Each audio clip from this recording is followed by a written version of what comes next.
সপ্তম শ্রেণীর প্রিয় শিক্ষার্থীবৃন্দ, এমআর একাডেমি স্কুলের গণিত ক্লাসে স্বাগত। আশা করছি তোমরা অনেক ভালো আছো।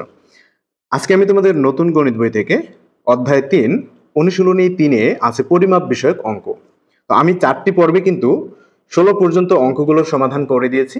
আজকে এই পর্বে আমি 17 এবং 18 এই দুটি অঙ্কের সমাধান করে দেব, একেবারে সহজ পদ্ধতিতে করে দেব। প্রিয় শিক্ষার্থীরা, তোমরা যদি আমার চ্যানেলে কেউ নতুন হয়ে থাকো তাহলে চ্যানেলটি সাবস্ক্রাইব করবে এবং পাশে থাকা বেল আইকনটি বাজিয়ে রাখবে, যাতে করে ভিডিও প্রকাশ করা মাত্রই তোমাদের কাছে নোটিফিকেশন চলে যায়। প্রিয় শিক্ষার্থীরা, এই পর্বে আমরা প্রথমে আলোচনা করব 17 নম্বর অঙ্ক নিয়ে। তো দেখি 17 নম্বর অঙ্কে এখানে কি আছে। বলেছে একটি স্টিল মিলে এক মাসে 20,000 মেট্রিক টন রড তৈরি হয়। ওই মিলে দৈনিক কি পরিমাণ রড তৈরি হয়? তো প্রিয় শিক্ষার্থীরা, আমাদের এখানে কি বের করতে বলেছে যে ওই মিলে দৈনিক মানে প্রতিদিন, দৈনিক মানে হচ্ছে কি প্রতিদিন, তাহলে প্রতিদিন কি পরিমাণ রড তৈরি হয় সেটাই আমাদের বের করতে হবে। আর এখানে বলেছে এক মাসে তৈরি হয় 20,000 মেট্রিক টন। এক মাস মানে কি, কতদিন থাকে এখানে? এক মাস মানে হচ্ছে 30 দিন। তো প্রিয় শিক্ষার্থীরা, আমরা প্রথমে লিখবো আমরা জানি,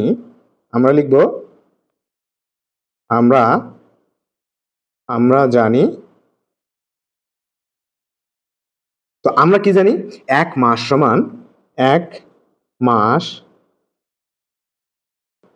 সমান কত দিন? 30 দিন। 30 দিন, এটা হচ্ছে কি আমরা জানি, তাই না, যে এক মাস সমান 30 দিন। এখন দেখো প্রিয় শিক্ষার্থীরা, এখানে যেহেতু বলেছে কি একটি স্টিল মিলে এক মাসে 20,000 মেট্রিক টন রড তৈরি করে, তাহলে এক মাসে যেহেতু 20,000 মেট্রিক টন রড তৈরি করে, তাহলে কিন্তু আমরা বলতে পারবো যে 30 দিনে 20,000 মেট্রিক টন রড তৈরি করে। তো আমরা এই কথাটা এখন লিখবো, তাহলে কি লিখবো? 30 দিনে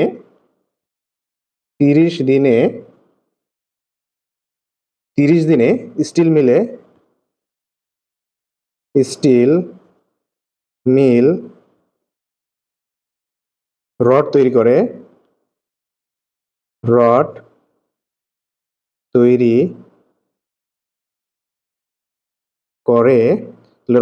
কতটুকু? 20,000 metric ton. 20,000 metric ton.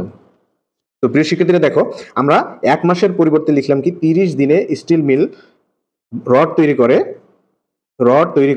20,000 metric ton. তাহলে 30 দিনে যদি 20,000 মেট্রিক টন রড তৈরি করে, তাহলে এখানে আমাদের বলেছে দৈনিক কি পরিমাণ রড তৈরি করে সেটা বের করো। তাহলে আমরা এখন লিখবো অতএব এক দিনে স্টিল মিল রড তৈরি করে। তাহলে একদিনে কম করবে নাকি বেশি করবে সেটা বলো। 30 দিনের চেয়ে অবশ্যই কম করবে। তাহলে কম করলে কি হয়? ভাগ হয়ে যায়। তাই আমরা কি করবো? এখন ভাগ দেব। এই 20,000-কে 30 দিয়ে ভাগ দেব। নিচে হবে 30 আর উপরে যাবে 20,000 মেট্রিক টন, তাই না? দেখো, আমরা এই শূন্যটা আর এই শূন্যটা কেটে দিতে পারবো। তাহলে উপরে থাকলো এখানে 2,000 আর নিচে থাকলো 3। তো এটা হচ্ছে আমরা এখন, আচ্ছা যাই হোক, এখানে হচ্ছে কি উপরে থাকলো 2,000 আর নিচে থাকলো হচ্ছে কি 3, এত মেট্রিক টন। তো এখন আমরা এটা আলাদাভাবে ভাগ দেব। কিভাবে ভাগ দেব? দেখো, আমরা লিখবো এখানে তাহলে আমরা 2,000 এটাকে ভাগ দেব 3 দিয়ে ভাগ দেব, তাই না? তাহলে আমরা যদি ভাগ দেই 3 দিয়ে 2,000-কে, কি হবে? তো আমরা প্রথমে কত দ্বারা দিতে পারবো? 6 দ্বারা দিতে পারবো। 6 দ্বারা দিলে কি হবে? 3 6 18 হলো এখানে, আর নিচে থাকবে 2, আর এইদিকে একটা শূন্য আমরা প্রথমে নামিয়ে আনবো। এরপর আবার কিন্তু 6 দ্বারা যাচ্ছে। এখানে আমরা প্রথমে 6 দ্বারা ভাগ দিলাম, এরপরে হচ্ছে কি এখন কত দ্বারা ভাগ যাবে? আবার 6 দ্বারা ভাগ যাবে। আবার যদি 6 দ্বারা ভাগ দেই তাহলে কি হবে? 3 6 18, নিচে হলো 18 নামবে। আবার হচ্ছে কি এখানে বিয়োগ করলে 2 হবে, আর এই শূন্যটা এখানে নামিয়ে আনতে হবে। শূন্য নামিয়ে আনলাম, তো আবার 20 হলো। তাহলে আবার এখানে 6 দ্বারা আমরা কি করব? ভাগ দেব। তাহলে 6 যাবে, 6 3 6 18 হবে, এখানে আবার 18 হবে এবং শেষে হবে কি 2। তো প্রিয় শিক্ষার্থীরা দেখো, শেষে হলো 2, আর যেহেতু এখানে ভাগশেষ থেকে যাচ্ছে, তাই আমরা কি করব? এটাকে মিশ্র ভগ্নাংশে রূপান্তর করব। তাহলে আমাদের মিশ্র ভগ্নাংশে রূপান্তর করতে গেলে কি করতে হয়? এই 2 হচ্ছে অর্থাৎ ভাগশেষ চলে যাবে উপরে আর ভাজক চলে যাবে নিচে। তো এত হচ্ছে কি, এটা হলো কি মেট্রিক টন কিন্তু বের হলো। তো প্রিয় শিক্ষার্থীরা দেখো, আমাদের এটাই কিন্তু উত্তর নয়, আরো উত্তর আছে। অঙ্কটা একটু জটিল আছে, তোমরা একটু মনোযোগ দিয়ে দেখো সম্পূর্ণ ভিডিওটা। তাহলে আমরা কিন্তু এটা কি বের করলাম, এই যে এই অংশটুকু বের করলাম, একদিনে কতটুকু রড তৈরি হয়। তো আমরা এখন লিখবো একদিনে রড তৈরি হয়, অতএব একদিনে রড তৈরি হয়, রড তৈরি হয়। তাহলে একদিনে কি পরিমাণ রড তৈরি হয় দেখো, আমরা এখানে পেলাম হচ্ছে কি 666 সমস্ত 2/3 এত মেট্রিক টন। এটা কিন্তু আমরা পেলাম কি মেট্রিক টন, তাই না? Metric tonne. তো এটা আমরা মেট্রিক টন পেয়েছি। এখন এই যে ভগ্নাংশটুকু আছে এটাকে আবার ভাঙতে হবে, মেট্রিক টন থেকে এটাকে আবার কেজিতে রূপান্তর করব আমরা। তাহলে কি করতে হবে দেখো, তাহলে আমরা এখানে লিখব, আমরা এখানে 666 মেট্রিক টন এটা লিখে নেব, মেট্রিক টন। আর এইটুকুও কিন্তু আমাদের মেট্রিক টন। তো এটাকে আমরা যখন 3/2 অংশ, তাহলে এই যে মেট্রিক টনটুকু আছে এখানে 3/2 অংশ, এখানে যে মেট্রিক টন, এই মেট্রিক টনের সাথে যখন আমরা 1000 গুণ করব, এটার সাথে যখন আমরা কি করব 1000 গুণ করব, এই যে 1000 যখন গুণ করব তখন কিন্তু এই মেট্রিক টন আর মেট্রিক টন থাকবে না, তখন কি হয়ে যাবে, এটা কেজি হয়ে যাবে। কি বানাইলাম আমরা, কেজি বানাইলাম। এটা হচ্ছে কি কেজি, এটা হয়ে গেল এখন কেজি। বুঝতে পারছো কি? কারণ হচ্ছে কি, আমরা জানি 1000 কেজি 1 মেট্রিক টন, তাই এই যে মেট্রিক টন আছে এটাকে আমরা কেজি দিয়ে ভাগ করলাম, কত, 1000 কেজি 1 মেট্রিক টন। তাহলে এটা আমাদের এখন কি হয়ে গেল, এটা এখন আমাদের মেট্রিক টন থেকে কেজিতে রূপান্তর হলো। তো এখন আমরা কি করব, এটা গুণ করে দেব। তো এখানে আমাদের আছে 666 মেট্রিক টন, আর এখানে যদি আমরা উপরে কত আছে আমাদের 2 আছে, উপরে আছে 2, আর 1000 গুণ করলে কি হবে বলো তো, 2 এর সাথে 1000 গুণ করলে কত হবে, 2000, আর নিচে হবে কত, 3। তাহলে এটা আমাদের কি বের হলো, কেজি। এটা হচ্ছে কি কেজি। প্রিয় শিক্ষার্থীরা দেখো, আমরা কিন্তু এখানে এই যে 2000-কে 3 দ্বারা ভাগ করেছিলাম, 2000-কে 3 দ্বারা ভাগ করেছিলাম, তাহলে এটা ফলাফলটা কি পাওয়া যায়, এই যে 6066 সমস্ত 3/2 অংশ এটা পাওয়া যায়। তো আমরা কি করব এখন, এটাকে ঠিক সেইভাবে লিখব। তাহলে আমরা এখানে লিখব 666 মেট্রিক টন, তাহলে এটা সমান আমরা কি লিখতে পারবো, এটা সমান আমরা লিখতে পারবো 66 সমস্ত 3/2। তাহলে আমরা তাই লিখব 3/2 এত কেজি, এটা হচ্ছে কি কেজি। এখন দেখো, এটা কেজি, এটাও কিন্তু কেজি। এই কেজিটাকে আবার আমাদের গ্রামে রূপান্তর করতে হবে। কিসে রূপান্তর করব, গ্রামে। তাহলে আবার আমাদের ওই একই কাজ করতে হবে। সেই কাজটা হচ্ছে কি, 666 মেট্রিক টন, 666 এটা কিন্তু কি কেজি, তাই না? এটা আমরা পেলাম কেজি। আর এটা হচ্ছে কি, এটাও যেহেতু কেজি আছে, এখন বলো যে কত গ্রামে 1 কেজি হয়, কত গ্রামে 1 কেজি হয় সেটা আমাকে বলো। 1000 গ্রামে 1 কেজি। তো এই অংশটুকুর সাথে যখন আমরা 1000 গুণ করব তখন কি হয়ে যাবে, এটা কিন্তু গ্রামে রূপান্তর হয়ে যাবে। তাহলে উপরে আছে 2, নিচে আছে 3, এর সাথে আমরা গুণ করলাম কি 1000। তাহলে এই অংশটুকু কি হয়ে গেল, এই অংশটুকু এখন গ্রাম হয়ে গেল। এটা হচ্ছে কি এত গ্রাম। শিক্ষার্থীবৃন্দ, এখানে যদি আমরা একটা সাইড নোট লিখি তাহলে ভালো হবে, না লিখলেও সমস্যা হবে না। সেটা হচ্ছে কি 1 কেজি, 1 কেজি সমান 1000 গ্রাম, 1 কেজি সমান 1000 গ্রাম। এই সাইড নোটটা আমরা এখানে লিখলাম। তো আমাদের এখানে যা আছে তাই থাকলো, এটা লিখবই আমরা 666 মেট্রিক টন, আর 666 কেজি, তাই না? এটা আমাদের কেজি আছে, আর এটা হচ্ছে এখন গ্রাম হয়ে গেল। তো দেখো আবার কিন্তু কোন অংশটুকু আসবে, এই অংশটুকু আসবে এখানে। তো আমরা এখানে হচ্ছে যদি গুণ করি তাহলে উপরে যাবে 2000, আর নিচে থাকবে 3, নিচে থাকলো 3। তাহলে এটা কি, এটা হচ্ছে গ্রাম হয়ে গেল, এটা হচ্ছে গ্রাম। এখন আমরা কি করব, এখানে যা আছে তাই লিখবো 666 metric ton, metric ton, 666 KG. আর এই অংশটুকু সমান কি? এই অংশটুকু সমান কিন্তু আমরা বের করেছি কি, এই যে এইটু 666 সমস্ত 3/2। তো আমরা এটাই লিখবো 666 সমস্ত 3/2 এত গ্রাম। তো এটাই কিন্তু আমাদের কাঙ্ক্ষিত অ্যান্সার প্রিয় শিক্ষার্থীরা।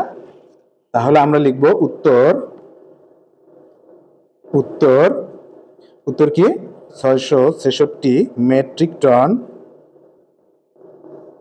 মেট্রিক টন, 666 কেজি, আর কি 666 সমস্ত 3/2 গ্রাম। এটাই আমাদের এই অঙ্কের সেই কাঙ্ক্ষিত উত্তর। প্রিয় শিক্ষার্থীরা, আশা করছি অঙ্কটা তোমরা বুঝতে পেরেছো। এখন আমরা 18 নম্বর অঙ্কটি সমাধান করব। এখানে কি আছে দেখো, বলেছে একজন ব্যবসায়ী কোনো একদিন 20 কেজি 400 গ্রাম ডাল বিক্রয় করেন। এই হিসাবে কি পরিমাণ ডাল তিনি এক মাসে বিক্রয় করবেন? অর্থাৎ একদিনে বিক্রয় করেন 20 কেজি 400 গ্রাম ডাল, বলেছে এক মাসে কি রকম বিক্রয় করবেন। তাহলে দেখো, আগের অঙ্কটার মতোই আমরা প্রথমে লিখব কি, আমরা জানি, আমরা লিখবো আমরা জানি, আমরা জানি। তো আমরা কি জানি? আমরা জানি এক মাস সমান 30 দিন, 30 দিন, এটা আমরা জানি। এখন দেখো, এখানে বলেছে যে একদিনে 20 কেজি 400 গ্রাম ডাল বিক্রয় করেন, তাহলে 30 দিনে কতটুকু করেন সেটা আমাদের বের করতে হবে। মানে হচ্ছে এক মাসে কতটুকু করেন সেটা বের করতে বলেছে। তো প্রিয় শিক্ষার্থীরা, আমরা প্রথমে লিখব যে একদিনে একজন ব্যবসায়ী, আমরা লিখব একজন ব্যবসায়ী, একজন ব্যবসায়ী, একজন ব্যবসায়ী একদিনে বিক্রি করেন, ডাল বিক্রয় করেন, ডাল বিক্রয় করেন, তাহলে কতটুকু বিক্রয় করেন? এখানে দেওয়া আছে 20 কেজি, 20 কেজি, 20 কেজি কত গ্রাম? 400 গ্রাম, 400 গ্রাম। তো একজন ব্যবসায়ী একদিনে ডাল বিক্রয় করেন 20 কেজি 400 গ্রাম। তো আমাদের এখানে বের করতে বলেছে, অতএব আমরা লিখব অতএব একজন ব্যবসায়ী কতদিনে, এক মাসে কতটুকু বিক্রয় করে সেটা আমাদের বের করতে বলেছে। তাহলে 30 দিনে কতটুকু করে? আমরা যেহেতু এক মাস সমান 30 দিন জানি, তাহলে 30 দিনে ডাল বিক্রয় করেন, তাহলে 30 দিনে কতটুকু করবেন? কম না বেশি? একদিনের চেয়ে অবশ্যই বেশি করবেন, তাহলে বেশি করলে গুণ হয়ে যাবে। তাহলে এখানে কি হবে? 20 গুণ, তাহলে 20 গুণ 30, 20 গুণ 30, তাহলে এটা কিন্তু কেজি। তো আমরা এখানে ব্র্যাকেট দেব, দিয়ে এখানে লিখব কেজি, কেজি। এখন দেখো, এই 20-এর সাথে গুণ দিয়েছি, এই 400-র সাথেও কিন্তু এখানে গুণ দিতে হবে। তাহলে আমরা এখানে কি লিখব? যেহেতু এই সাইডে জায়গা নেই, আমরা নিচে লিখছি। তো 400 গুণ কত? 30। এটা তাহলে কি? এটা কিন্তু গ্রাম, এত গ্রাম। প্রিয় শিক্ষার্থীরা দেখো, যেহেতু এই 30 কিসের সাথে, এই 20 কেজি এবং 400 গ্রাম উভয়ের সাথেই গুণ করতে হবে আমাদের, তাই আমরা এটাকে আলাদা আলাদা করে গুণ করলাম, আমাদের অঙ্কটা যাতে বের করতে সুবিধা হয় এই কারণে। মানে কেজি কতটুকু বিক্রয় করেছে আর গ্রাম কতটুকু বিক্রয় করেছে, এটা আলাদা আলাদাভাবে বের করার জন্য আমরা কিন্তু এটা আলাদা করে গুণ করলাম। তো এখন আমরা কি করব দেখো, এখান থেকে শুরু করি, তাহলে সুবিধা হবে আমাদের। তো এখানে যদি আমরা গুণ করি, এটা কি হবে? 3 দুগুণে 6, আর শূন্য হবে 1 2, দুটো 1 2, তাহলে এটা কি? এটা কিন্তু কেজি। তো আমরা এখানে লিখবো কেজি। এরপরে 400-র সাথে গুণ আছে 30, তাহলে 3 আর 4 আগে যদি গুণ করি তাহলে কত হবে? 3 আর 4 12। তো এই যে আমরা 12 হচ্ছে লিখলাম। এখন শূন্য কয়টা দেবো? 1 2 3, 3টা শূন্য দেবো, 1 2 3টা শূন্য দিলাম। তো এটা কিন্তু আমাদের গ্রাম, এত গ্রাম। তো আমরা এখানে লিখলাম গ্রাম। তো প্রিয় শিক্ষার্থীরা দেখো, এখানে কিন্তু আমাদের 12,000 গ্রাম বের হয়েছে। তো এই গ্রামটাকে আমরা কেজিতে রূপান্তর করব। তাহলে কি করতে হবে? দেখো, এখানে 600 কেজি আছে, 600 কেজি, 600 কেজি। আর এই 12,000 গ্রামকে, এই 12,000 গ্রামকে আমরা যখন কেজিতে রূপান্তর করব তখন কি করতে হবে, আমাদের 1000 দিয়ে ভাগ দিতে হবে। তো উপরে থাকবে কি 12,000 আর নিচে হলো কি 1000 এত। তাহলে এখন এটা হয়ে গেল কেজি। এখন প্রশ্ন হলো এটা আমরা 1000 দিয়ে কেন ভাগ করলাম? কারণ আমরা এখানে সাইড নোট লিখব। সাইড নোটটা হচ্ছে কি যে 1 কেজি, 1 কেজি সমান কি 1000 গ্রাম। 1 কেজি সমান কি 1000 গ্রাম। এটা আমরা এখানে সাইড নোট লিখলাম। তাহলে দেখো আমাদের এখানে আছে 12,000 গ্রাম। তো এই গ্রামটাকে আমরা যদি 1000 দিয়ে ভাগ করি তাহলে আমাদের এটা কেজি হয়ে গেল। এখন কি করব দেখো, আমরা এখন এটা কাটাকাটি করব, ভাগ করব। 1000 দিয়ে 12,000 ভাগ করলে কি হবে, এই শূন্য এই শূন্য এই শূন্য এই শূন্য এই শূন্য এই শূন্য আমরা কিন্তু কেটে দিতে পারবো। তাহলে আমাদের এখানে থাকলো 12। তো আমরা এখন লিখব সমান 600 কেজি, 600 কেজি। আর এখানে থাকলো যোগ 12 কেজি, 12 কেজি। তো এই দুটো যোগ করলে কি হবে, 612 কেজি। প্রিয় শিক্ষার্থীরা, এটাই কিন্তু আমাদের এই অঙ্কের উত্তর। তো আমরা লিখব উত্তর, উত্তর 612 কেজি। প্রিয় শিক্ষার্থীরা, আশা করছি অঙ্ক দুটো তোমরা খুব ভালোভাবে বুঝতে পেরেছ। দেখা হবে পরবর্তী পর্বে। সে পর্যন্ত সকলেই ভালো থাকো।